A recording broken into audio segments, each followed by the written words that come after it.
poor We and don't middle cut. class. We don't cut. They cut. That's why people like me get outraged, because you're talking about the government, the people that were elected and put into office.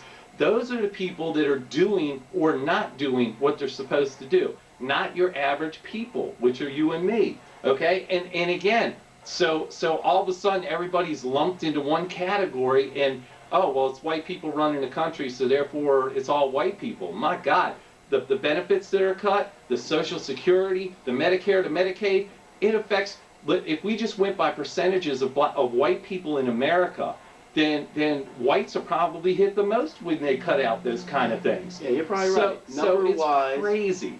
Number wise, yes, you're probably right. But again, when the black preachers and they talk about, and if you listen to what they say, you would hear that they talk about America, and they talk about the government, and they don't usually talk, again, it's not, but when it's reported, oh, there's your spin. the Okay. report Yeah. and the spin becomes, and and then it black-white issue. well, it's a black-white issue. Right. Right. So, again, the black churches and the leadership. To attack a reverend who's been Reverend Wright, I'll talk about now. Who's been and Farrakhan was the same thing.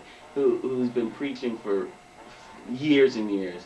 And to look at every single one of his sermons and then to pull things out that people, and I bet you that if we go back over really any preacher, black, white, no matter, and start pulling in their sermons, there can be spins on a lot of different different things. That's why I like my religion, which is, I don't need to put it out there what it is. We go in, we pray to God. We pray to God and we go home. There isn't this thing pounded into you. Because you had other places to talk about issues that you had. I agree. I understand, and I understand the whole slave stuff. That was the only place that the white plantation owners didn't really go and look into. So of course that was understood that was the place where you would bring that stuff up. But I guess where I was coming from in the beginning was, at this day and age, is it necessary to mix the two? Because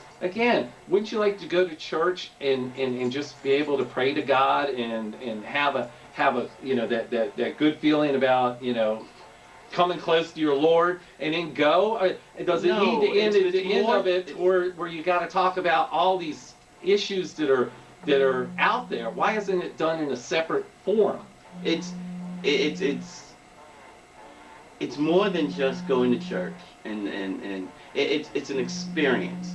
It's an experience. Mm-hmm. And when you go to the church, you get your religious experience, mm-hmm. and then you get the whole community. What's going on in the community? What's happening in the community? You have comments about what's going on in the community. Your pastor is your preacher is the leader of that, and will lead discussions on the different issues. And that again is a historical. Yes. Am I invited? Absolutely. Invite welcome. me to a black church, please. I would love to go. Absolutely welcome. Because I would like to see it firsthand. I really absolutely welcome to a black church. I would love that. And we'll talk about that off camera. We'll talk about it. And absolutely welcome.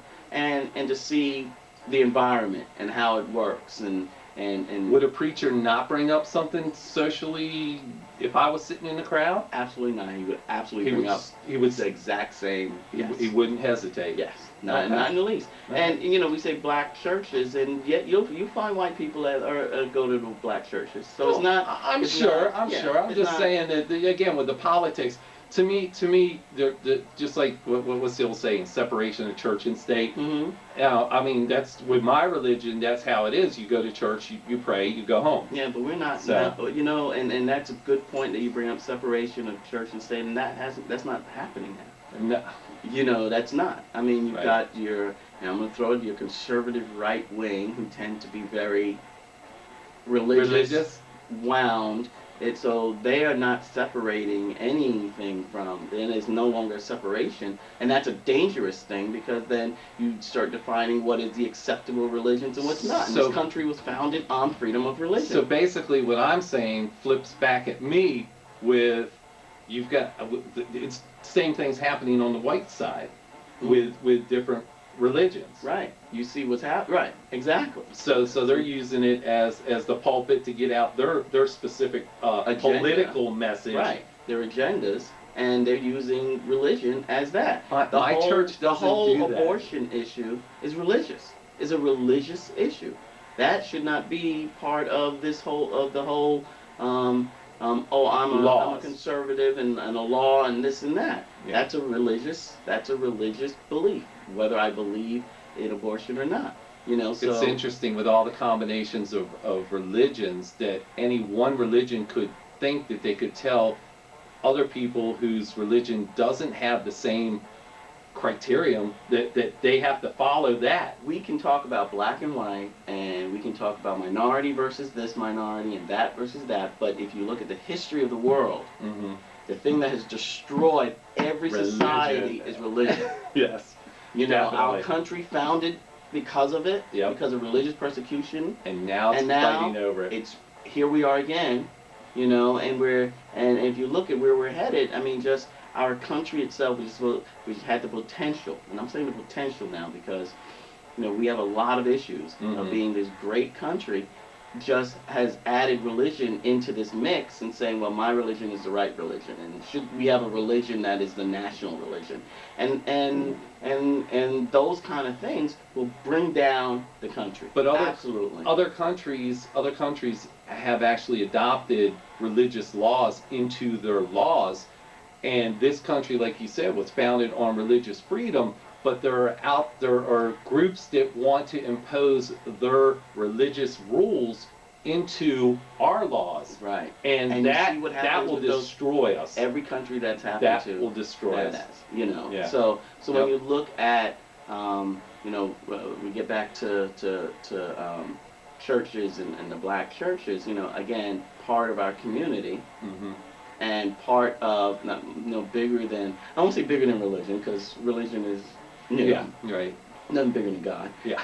But you know what I mean. It's encompassing more than just that. Okay. And that's why, you know, you'll see that a lot of our feelings, our policy, sees a lot of that come through the church, you know, and yeah, President Obama was part of a church that was a black church, Mhm. and you know, it had a, you know, Reverend Wright was a reverend, a preacher, and he would have no doubt throughout all his years, 20 years of, you know, Yeah, while of being there, yeah. while Obama went there, 20 years, he would absolutely have talked about race and the issues At and some different things point. that came up. Right. Yes. Okay. Yes. Yeah. Yes. So. Well, and again, to me, I don't like the mixture of the two.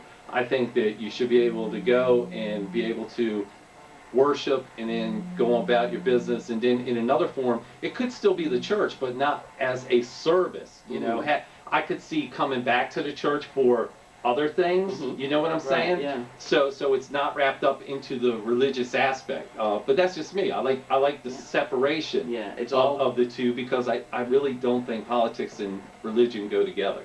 And it's all again for us. It's all part of it. Cultural. It's all cultural. It's all wound into our religious lessons of the day. Right. You know, and you know, some of the most powerful. And again, you know, with Jesse Jackson, who ran for president, a former preacher. You know, Al Sharpton, who's out there, who's an advocate, and Reverend Wright and Louis Farrakhan, all very important people in our history. Right. And now we haven't talked, well, and we probably won't get into this heavily, but Mhm. yeah, and then you actually have black preachers that are on television who just preach, and you know that when I catch them, I'm like, Mhm. oh, okay, this is good, because Mhm. they're not wrapping in politics.